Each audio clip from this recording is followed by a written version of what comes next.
여러분. 굿모닝 행정학 진행하는 여러분의 영디 최영희입니다. 자, 우리 오늘은 1주차와 2주차의 금요 복습 테스트 문제 6개를 골라서 풀어보려고 합니다. 1주차에서는 3문제, 13, 14, 15, 그리고 2주차에서 또 3문제, 1번부터 3번까지 쭉 진행하려고 합니다. 저희 복습 스터디 영상 하루도 멈추지 않겠다고 말씀드렸었죠? 자, 문제 하루에 6개씩 풀어보면서 1주차와 2주차의 내용 잘 정리하실 수 있었으면 좋겠습니다. 13번부터 갑니다. 자, 규제로 나타나는 상황에 대한 설명으로 옳지 않은 것 이렇게 얘기를 했죠.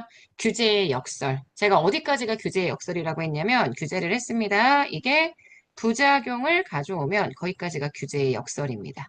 그래서 부작용 의미하고 이것 때문에 규제를 또 만들게 되면 그게 규제의 피라미드가 된다. 이렇게 얘기를 했었죠. 자, 그다음 2번입니다. 행정규제 기본법은 규제 법정주의를 규정하고 있습니다. 맞습니다. 3번 규제 영향 분석은 제가 어느 쪽에 좀 더 주안점을 두고 규제를 분석한다고 했냐면 규제로 인해서 발생하는 편익보다 그 규제가 발생시킬 수 있는 피해, 다시 얘기해서 비용에 좀 더 주안점을 두고 분석해야 한다라고 얘기를 했죠. 이 규제 영향 분석을 실시하는 이유가 공무원들이 규제에 대한 피해를 좀 신경 써라. 이런 차원에서 분석하도록 두는 거기 때문에 비용 측면에 좀 더 주안점을 둔다라고 얘기할 수 있고요. 자, 윌슨에 따르면 규제로부터 감지되는 비용, 그다음 편익, 여기에 분포에 따라 각기 다른 정치, 경제적 상황이 발생한다. 비용이 소수에게 집중되느냐, 다수에게 분산되느냐. 편익이 마찬가지로 소수에게 집중되느냐, 다수에게 분산되느냐에 따라 정치, 경제적 상황이 달라진다라고 얘기할 수 있죠. 자, 그래서 문제, 정답이 되는 틀린 선지는 지금 몇 번이냐면 현재 3번이 됩니다. 벼의 피용과 편익의 위치를 바꿔줘야 되겠죠. 자, 14번입니다. 다음 상황을 설명하는 데 가장 적합한 용어. 정부는 특정 지역의 주택 가격이 과도하게 상승하자 이를 해결하기 위해 투기 과열지구로 그 지역을 지정했습니다. 그러나 투기 과열지구로 지정된 후에 주택 가격이 오히려 급등했고요. 왜냐하면 주택 수요자들이 정부의 의도와 달리 투기 과열지구 지정으로 인해 주택 가격이 더 오를 거라고 예상했기 때문에 정부가 개입을 했습니다. 규제를 했죠. 그 규제가 오히려 부작용. 집값을 상승시키는 그런 결과를 초래했다고 볼 수 있기 때문에 우리 이런 형태의 문제들, 규제의 역설이라고 표현하기도 하지만 이게 결국 규제의 역설을 포함한 파생적 외부 효과에 대한 설명이기 때문에 4번이 맞는 선지가 됩니다. 자, 15번 문제 보도록 할게요. 시장 실패 또는 정부 실패를 야기하는 원인, 그에 대한 정부의 대응. 아시겠지만 공공재의 부족이나 정보의 비대칭성, 자연 독점은 모두 다 시장 실패입니다. 이 시장 실패를 해결하기 위한 방안은 규제를 할 수도 있고요. 아니면 정부가 특정한 행동을 유도하기 위해서 보조금을 지급하기도 하고요. 아니면 정부가 직접 공급하는 방식도 있습니다. 일단 공공재의 경우에는 정부가 직접 공급하는 방식을 써야 되고요. 정보의 비대칭성은 정부가 규제를 해서 정보를 오픈하지 않는 기업들을 혼내거나 아니면 정보를 오픈하는 기업에 대한 보조금을 지급하면 된다. 제가 이렇게 말씀드렸죠. 그래서 정부의 규제가 대응책이 됩니다. 자연 독점은 독점이니까 정부가 규제를 하거나 아니면 직접 공급을 하거나 이럴 때 규제를 완화하면 절대 안 됩니다. 자, 관료의 사적 목표 설정에 대한 내용들은 공적인 유인책들을 써서 안 되죠. 왜냐면 지금 보시는 여기 두 가지의 현상, 관료가 사적인 목표를 설정하거나 정부 개입에 의한 파생적 외부 효과는 다 정부의 개입을 줄였기 때문에 줄이는 형태, 정부의 개입으로 인해서 발생하는 정부 실패이기 때문에 정부의 개입을 줄이는 방법으로 그 문제를 해결해야 합니다. 관료가 사적인 목표를 설정하는데 공적으로 유도하면 안 되고요. 정부 개입으로 인한 파생적 외부 효과가 발생한다면 정부의 개입을 줄여야 되겠죠. 그래서 문제 정답이 되는 맞는 선지는 2번이 됩니다. 자, 2주차의 복습 스터디, 복습 테스트 문제로 좀 넘어가 보도록 하겠습니다. 민영화의 방식. 사실 민영화라고 얘기했지만 이건 다 정부가 생산하던 공공 영역에 민간이 개입하는 방식을 설명하는 표현으로 얘기를 하고 있는 거고요. 이 민간 위탁의 방식, 계약을 통한 민관 위탁의 방식, 경쟁적인 입찰을 통해서 서비스의 생산 주체가 결정이 됩니다. 정부 입장에서는 정부의 생산을 담당하게 되는 민간이 저렴한 가격으로 계약에 응찰을 했을 때, 계약에 현재 응시를 했을 때, 계약에 관련된 그러한 작업들을 진행했을 때 계약을 할 거라서 정부 입장에서는 오히려 경쟁적인 입찰을 통해 재정 부담이 감소한다. 이렇게 얘기할 수 있고요.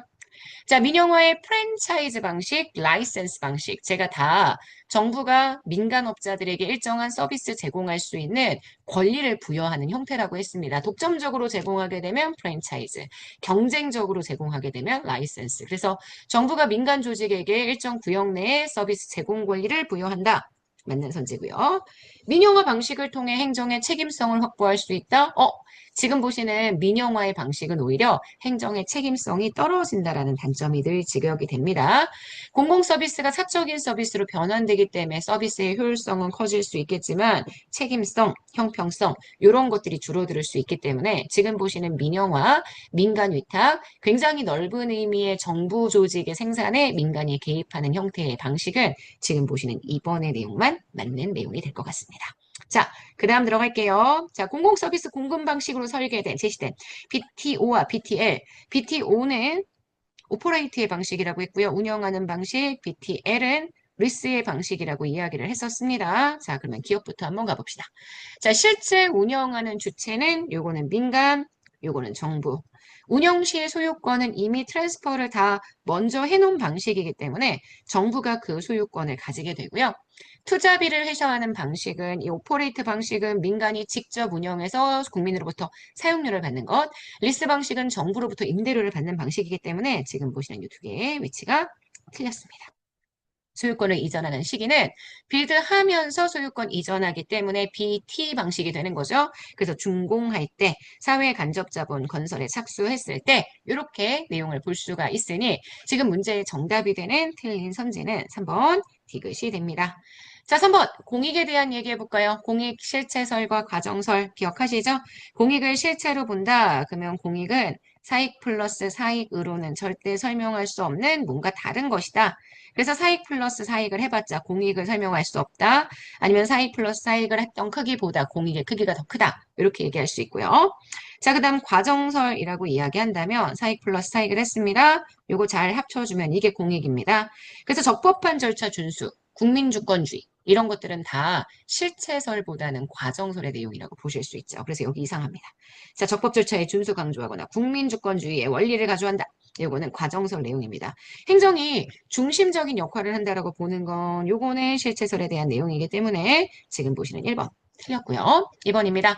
공익을 사익 간의 타협 또는 집단 간의 상호작용 산물이라고 본다면 이거는 전형적인 과정설 내용이죠. 2번도 틀렸습니다. 3번 과정설에서는 행정의 조정제 역할이 강조가 되죠. 4번 개인의 사익을 초월한 공동체 전체의 공익이 따로 있다. 요거네요. 지금 보시는 여기. 자, 사익을 합했는데 그거보다 훨씬 큰 공익이 따로 있다. 개인의 사익보다 훨씬 큰 전체의 공익이 따로 있다라고 얘기하는 건 지금 딱 보셔도 실체설의 견해가 됩니다. 자, 그래서 이것도 틀린 선지가 되네요. 자, 문제의 정답이 되는 맞는 선지는 그래서 3번 이렇게 들어갈 수 있습니다. 자, 여기까지 해서 우리 오늘 굿모닝 행정학은 마무리하도록 하겠습니다. 앞으로 이틀 동안 수업이 휴강되기 때문에 저희가 복습 테스트의 영상을 가지고 자료들을 가지고 영상들을 올릴 거니까 여러분 끝까지 꼭 빠지지 말고 들어주시고요. 여러분 오늘 하루도 정말 여러분 거일 거예요. 힘냅시다. 내일 아침에 만날게요. 여러분 안녕.